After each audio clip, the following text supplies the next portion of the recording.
ఎక్కడ నెగ్గాలో కాదు, ఎక్కడ తగ్గాలో తెలిసినోడే పవన్ కళ్యాణ్. ఎందుకంటే జనసేన పార్టీ ఆవిర్భావ దినోత్సవం గెలిచిన తర్వాత పిఠాపురం వేదికగా అంగరంగ వైభవంగా మార్చి 14వ తారీఖున ఒక ఉత్సవంలాగా జరగబోతుంది.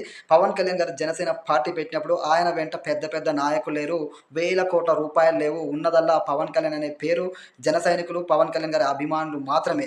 పవన్ కళ్యాణ్ గారు ఎన్నికల్లో పోటీ చేస్తే తానే స్వయంగా ఓడిపోయిండు, ఒక్క చోట కూడా గెలవలేదు అని చెప్పి విమర్శించరు. తక్కువ సీట్లు తీసుకుండు అని చెప్పేసి 23 సీట్లే అని చెప్పి ఎగతాళి చేసిర్రు.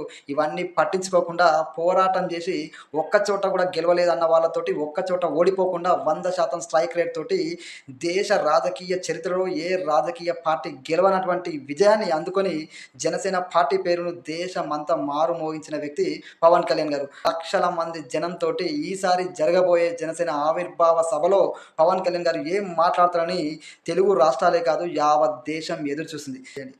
జై హింద్.